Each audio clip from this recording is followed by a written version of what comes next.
everyone, and welcome back. We're diving into something today that affects, well, pretty much all of us. It's the link between where you work and how you feel, Oh, yeah, absolutely. our well-being. We're going to be looking closely at this document called Workplace Dynamics Impact on Wellness and Resilience.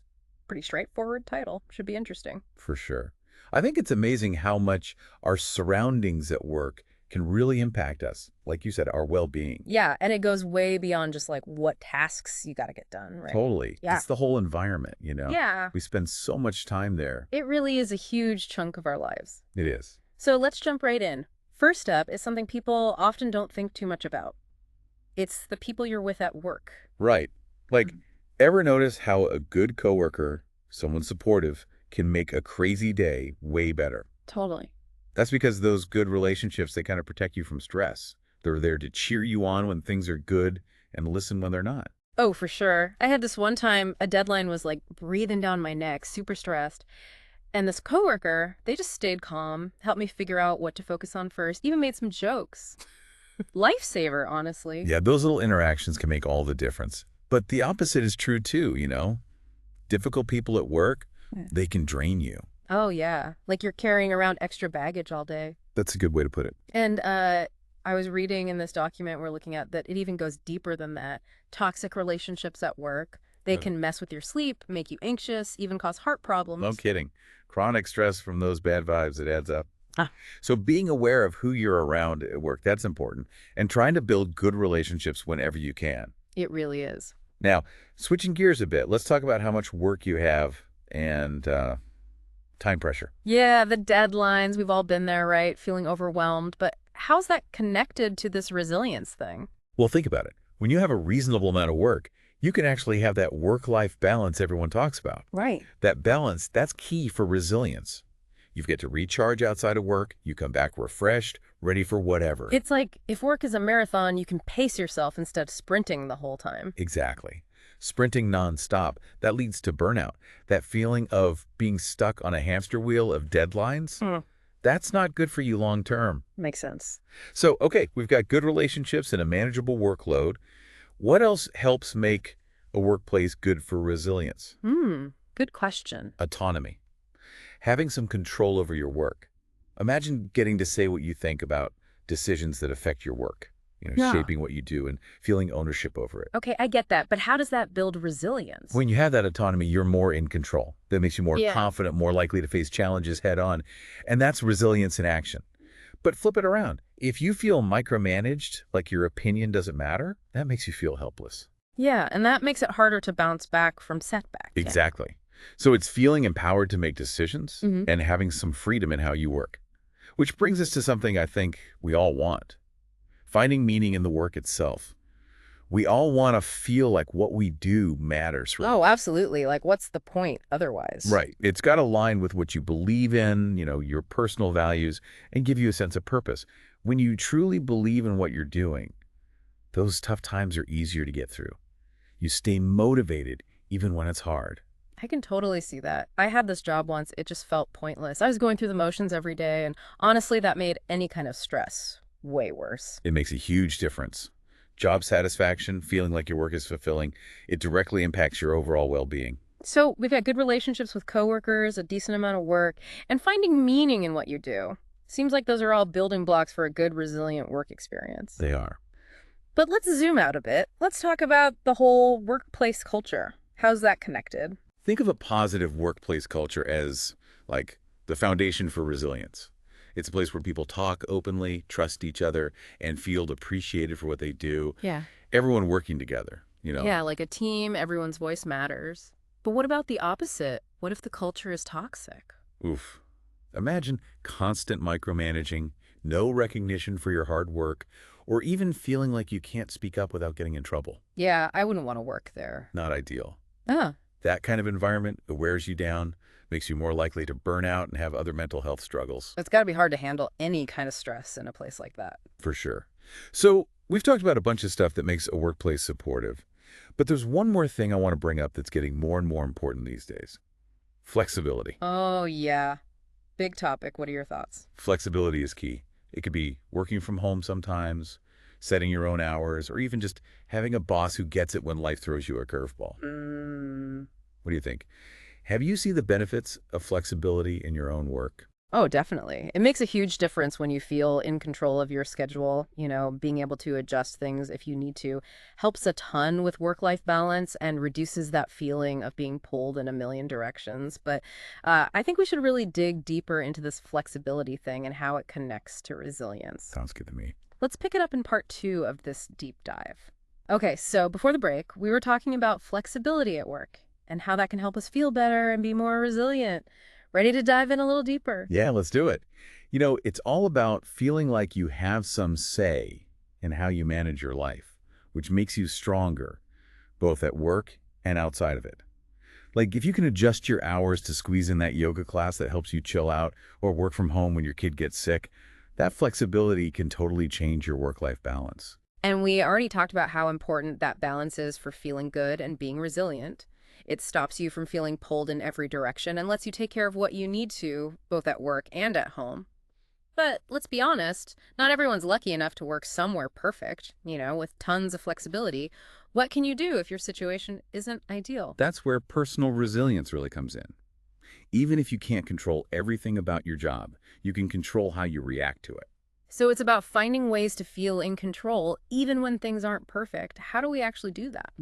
It starts with realizing that you do have some power, even in tough situations. You get to choose how you react, how you take care of yourself, and how you build up your resilience. I like that. Taking charge. So what are some actual things we can do to get more resilient at work? I'm all ears for some tips here. One of the best things is to focus on building strong relationships with your coworkers. We talked earlier about how supportive colleagues can help you deal with stress. Yeah, but how do you actually build those relationships? Especially if you're not like a super social person. Asking for a friend, of course. It's about making an effort to connect with the people you work with. It doesn't have to be anything big or fancy, just small stuff like taking a minute to chat with someone, offering to help if they're swamped, or even just making eye contact and smiling. Those little things can go a long way. I can see that. It's the everyday stuff that adds up over time. Exactly. And remember, it goes both ways. Be open to connecting with others, and don't be afraid to be yourself. Okay, now let's talk about those times when you're stressed out at work because, well, it happens to everyone. We all have those days where your to-do list is a mile long and you feel the pressure. Oh, tell me about it. Sometimes I feel like I'm drowning in deadlines. So how do we deal with that and not lose it? It's about finding healthy ways to cope that work for you. Things like trying mindfulness, working out regularly, or even just taking little breaks during the day to get away from your desk and clear your head. I've actually found mindfulness really helpful. Taking a few minutes to just breathe and be present can really calm me down when things are crazy. I love that. And exercise is another great tool. Even a quick walk at lunch can make a big difference. It's about making time to recharge, even on busy days. What else should we be thinking about? Don't forget the basics. Sleep, eating healthy, and drinking enough water. Those are the foundation of feeling good. And it's hard to be resilient when you're running on empty. True. You can't pour from an empty cup, as they say. Exactly. And here's another important one. Set boundaries. It's easy to get sucked into that always-on mentality, but you got to protect your personal time. Create some space between work and life. That can be tough, especially with everyone being so connected these days, but I know it's important for not burning out. It is. Setting boundaries might even mean having some tough conversations with your boss or coworkers about when you're available and what your limits are. That can be kind of scary, but you're right. It's okay to prioritize our well-being. Absolutely. So set those boundaries and stick to them. And remember, it's okay to ask for help when you need it. Talking to a friend, a family member, or a therapist can help a lot, even just reaching out to a coworker who's supportive. You don't have to do everything on your own. There's help out there to deal with work challenges and get stronger. Remember, asking for help is a sign of strength, not weakness. Okay, so we talked about building relationships, finding good ways to cope, setting boundaries, and getting support. What else can we do to take control at work? Yeah, how can we be more proactive about our experience? Well, one of the most important things is figuring out your values and what really matters to you. It's about knowing what gives you purpose and meaning in your work. So, if you really value creativity, you might look for ways to contribute your ideas and talents, even if your job doesn't specifically ask for that. Exactly. It's about finding those areas where your passions and values line up. And the other side of that is if you feel like your work goes against what you believe in, that might be a sign to look for something else. It's about realizing that you can choose your own path and create a work life that fits your values and makes you happy. Not being scared to make a change if you need to. Exactly. And remember, building resilience is a journey, not a destination. You're always learning, adapting, and finding what works best for you. It's about embracing the good and the bad at work and finding ways to not just get by, but actually thrive. Is there anything else you want to share before we move on to the last part of our deep dive? It sounds like getting more resilient at work is about taking control and finding ways to do well even when things are tough. It's like figuring out what works for you. Yeah, exactly. And even small changes can make a big difference over time. So whether it's taking a few minutes to do some mindful breathing or setting boundaries around when you work or making an effort to connect with your coworkers, there's always something you can do to feel more in control and build up that resilience, no matter what's going on at work. So we've looked at all sorts of things that make a workplace good, from those good relationships and a reasonable workload to flexibility and finding purpose in what you do. And even though we talked about how bad those toxic dynamics can be, it's good to remember that even in a tough environment, there's still things you can do to take care of yourself and build up your resilience. We've covered so much in this deep dive. It's been really interesting to break down all the things that contribute to a good work life. It really shows how much our workplace can affect how we feel overall and how we can not just survive, but actually do really well, both personally and professionally.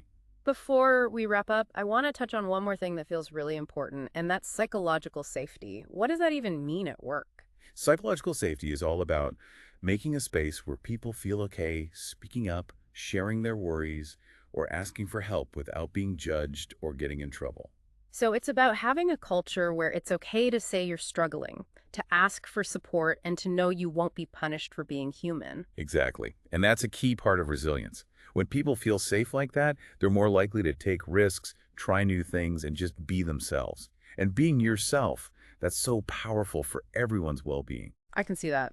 When you're not always worried about messing up or saying the wrong thing, you have more energy to focus on your work and deal with problems better. But what happens when that safety isn't there? Things can get tough. If you're always walking on eggshells, it can make people afraid to speak up or get help. And that leads to more stress, anxiety, maybe even depression.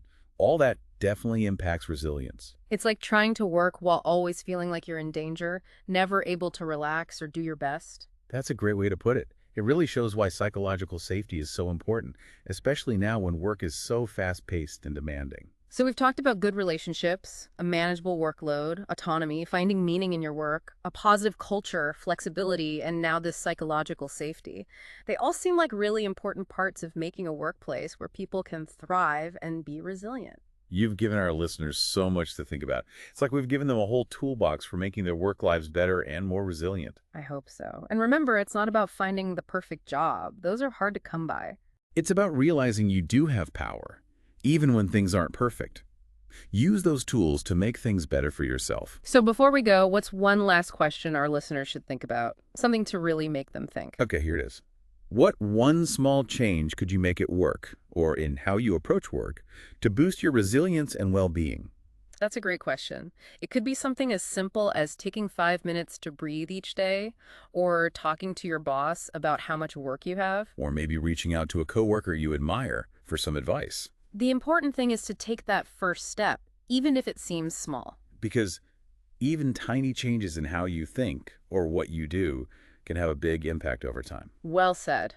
This has been a fantastic deep dive into such an important topic. I hope you, our listeners, feel like you can create a work life that truly supports you. And remember, how you feel matters.